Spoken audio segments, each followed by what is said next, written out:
Well, hello and welcome to this particular show. Now, this is on the latest iteration of the whole house reverse osmosis system, and the work has already been done for a little while, but we need some content, so we thought we'd go ahead and shoot this video. I think if there's any value to this, it will be in the explanation of why things are the way they are, and possibly how to do things better if you're planning something similar, because this is an old system that has gone through different rebirths and reimaginations to get it where it is today. And with no further ado, let's go ahead and get with that.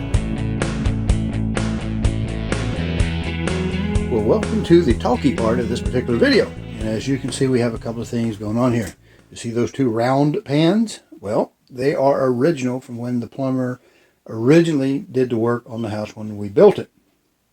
And I often wonder, why in the world would you do this and leave a gap back here that can get water on it? Because it was always a plan to have a tank, a large tank, for the reverse osmosis. Because what we started with, when we punched the holes in the house and in the ground for the well, we had a lot of rock in it, and we wanted to clean that up so that we wouldn't plug up our coffee makers and whatnot.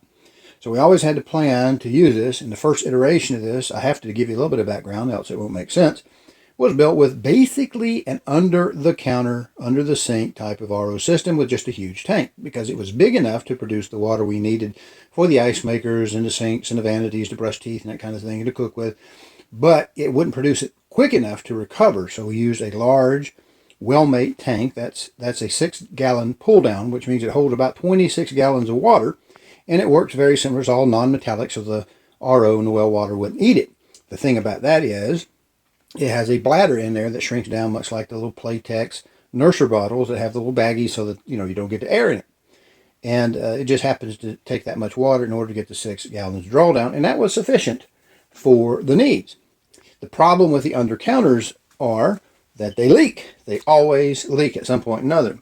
Now, I have a new version of this up here, and we'll get to that if you haven't seen any of the old videos.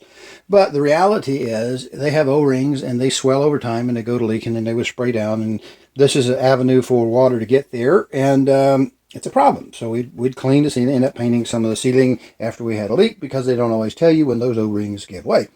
Again, 2 pans, not one. When the old water heater that was here went out, and it started to leak, I always heated water, but it leaked. And so we fixed that, and we thought, well, we'll just pull those 2 pans out and rework this, put a rectangular pan.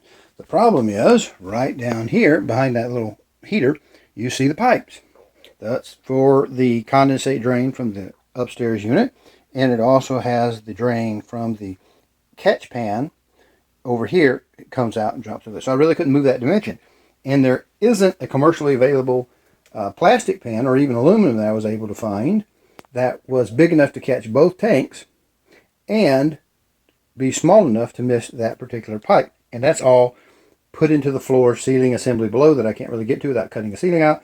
And then the drain from this is on this side, and I'd have to match that up. I think I could probably do that, but it created a problem having 2 round pans instead of a rectangular pan, which answered the question, why can't I just put a rectangular pan here and then seal off against the edge, and anything that would drip down would catch it? So we went back with the original design there. Now, originally, because this was done by plumbers, getting ready for my system, I had the drain down below instead of where you see it today, and it was down there at the bottom, and we just, behind the tank, put the manifold system in there. And one day, that GE plastic manifold system had just leaked, blew a gasket, so to speak, and was dripping down below, fixed the ceiling, changed it out to discrete components, which I put on the wall. Now they're in this protective custom pan right here, and it's designed so that anything that drips when I have to change out the filters, and you do have to do that periodically, that water drips, I've automatically got something to catch it so I don't have to deal with that. It is obviously handmade, and you can see that. But now, these 2 pipes existing, and this one on this side with a down arrow that I've put on there for the video, is the supply line. That was cold water, and on the other side is the RO water going into the house.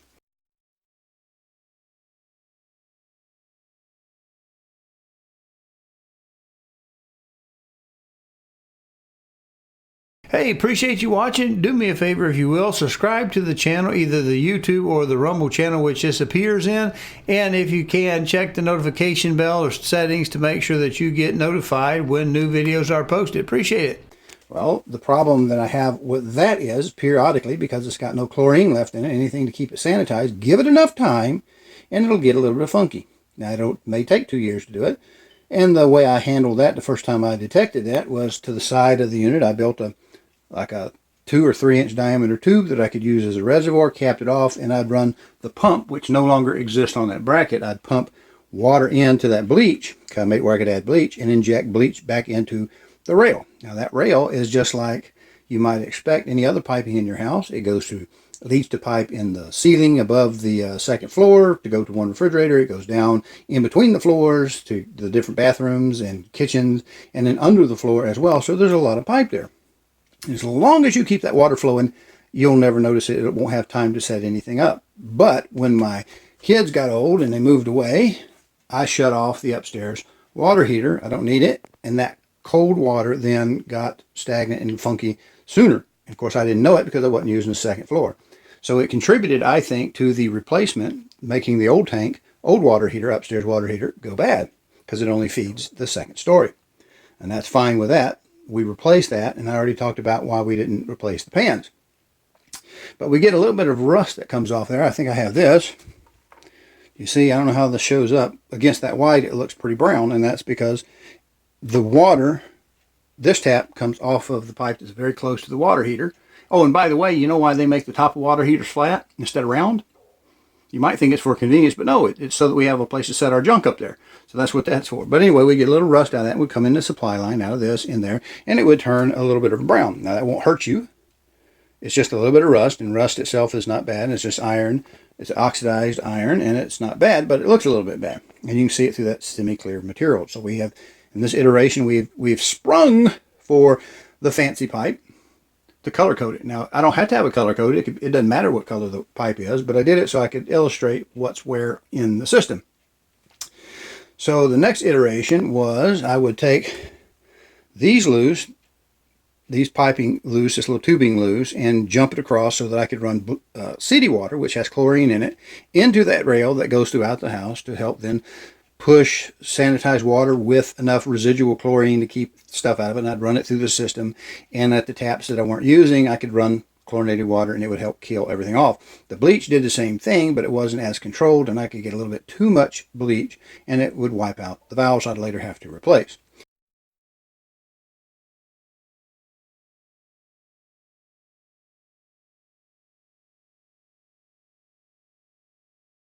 So these pipes existed from construction. This drain was down here, and I put a crook in it, as you see. Originally, it was just out over that open space, and from time to time, you will need to access that P-trap to get rid of anything that builds up in there. And if you notice, whether you're new to plumbing or not, this has to be higher than the outlet, and the water exists above that little compression fitting.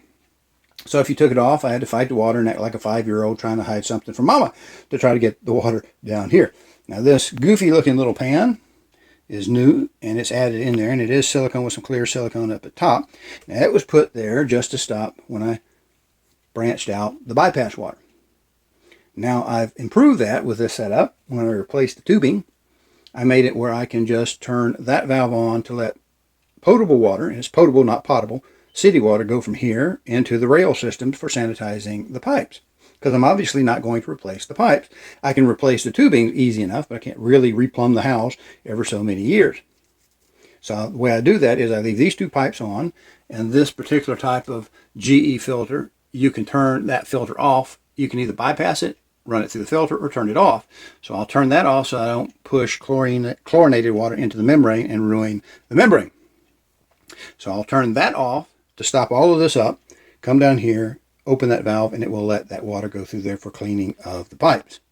And that helps. Now that little chute was nothing more than a piece of scrap metal I used to make a wide sheetrock blade. And I saw that, and I said, well, let me make something to catch the water from when I have to work on these valves for whatever reason. And that's what I did. So these valves can be worked on, and I did cock the drain over a little bit so that it is more over the pan, but it wasn't perfectly over the pan, so that's why I kind of formed that up and made like a little log flume. Looks like crap, but it works, and it keeps the water out of that space below, which I've already explained. Couldn't find a rectangular pan short of having one custom made for that. And I didn't do that. I just went back with what the plumber did.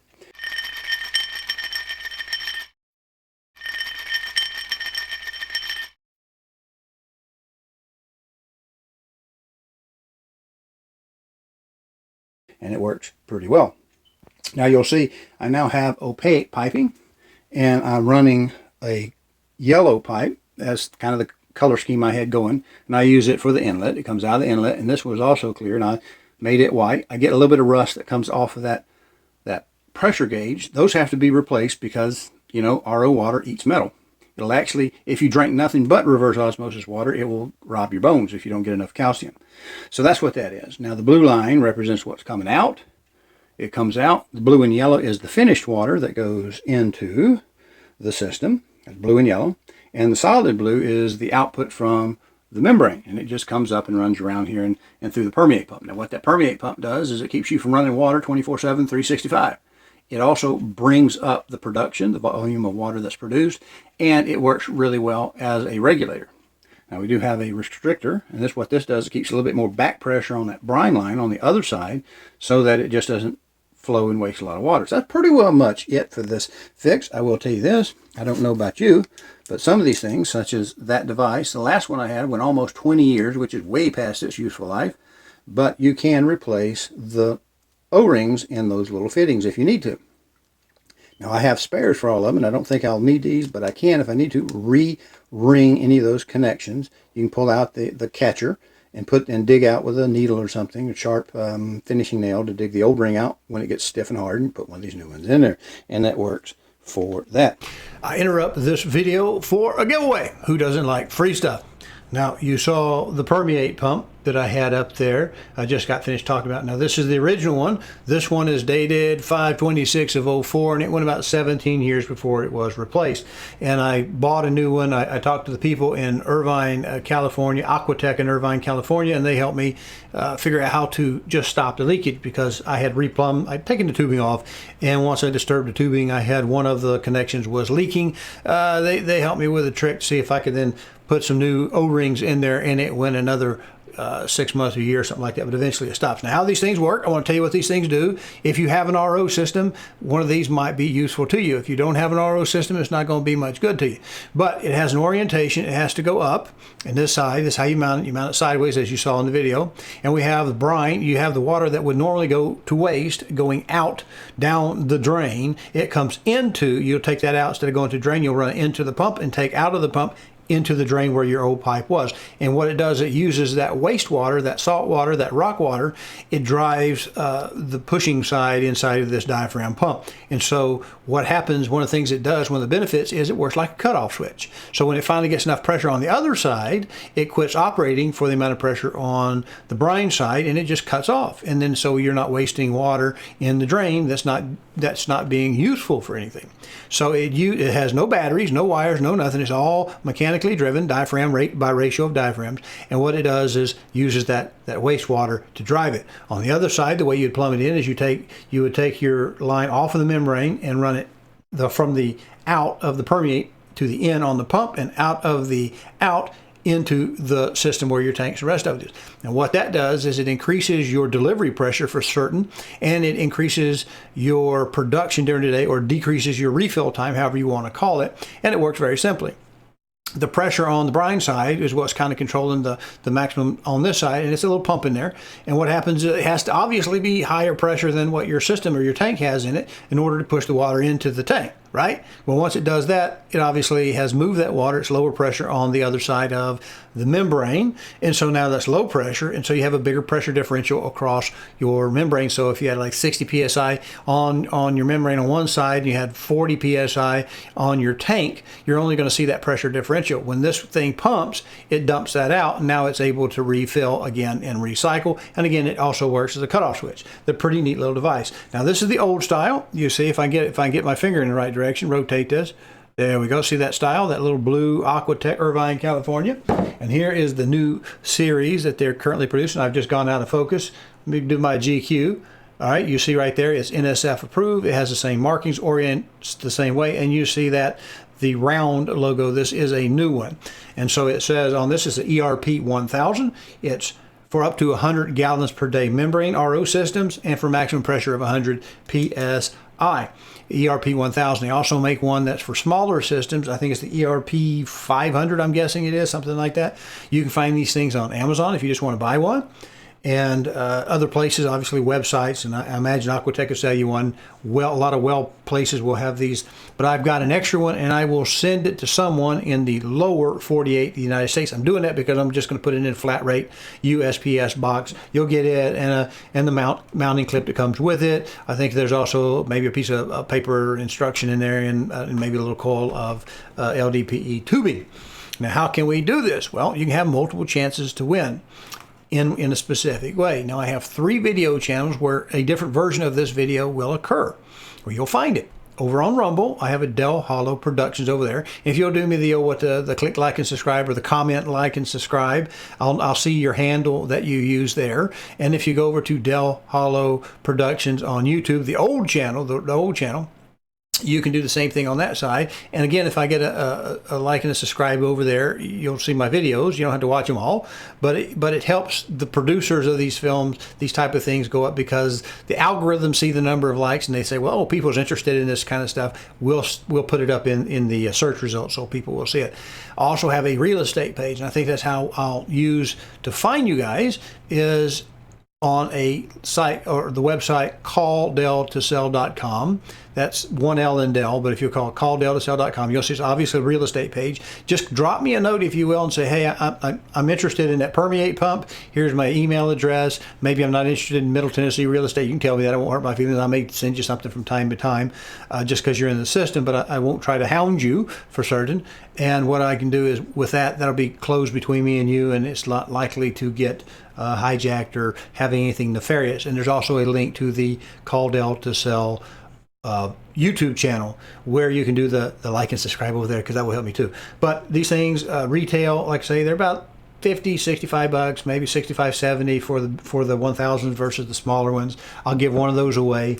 I've just been pondering on how to do this, because I'm not really set up to have a giveaway type thing, but the real estate page does have a message capturing thing. You can, down at the bottom of the main page, it'll say send Del a note. Send me a little note. Say, hey, this is my handle on YouTube. This is my handle over on Rumble, and I tell me you click like and subscribe to those channels, and for each one of those channels you'll get another shot at it. Because what I'm going to do, I won't necessarily count all the comments, because you can count 4 or 5 times. I'll just count the handles, and I'll get a total number of people who responded between now and July 4th of 2023. Okay, July 4th, I'll cut this off, give some chance for people to see it. And if you'll do that, I'll do a random number generator online. I think I'll find one and pick one of those people, and wherever it lines out is the person who will get this. And if I have your email address from the real estate page, it'll capture it. I can send you one back and say, hey, you're the one who got it. I'll give you about a week to respond, say, yeah, thank you very much. And if I don't hear from you, I'll move on to somebody else, if you don't mind, because there's no reason for this to go to waste. And again, you can find Aquatech ERP permeate pumps.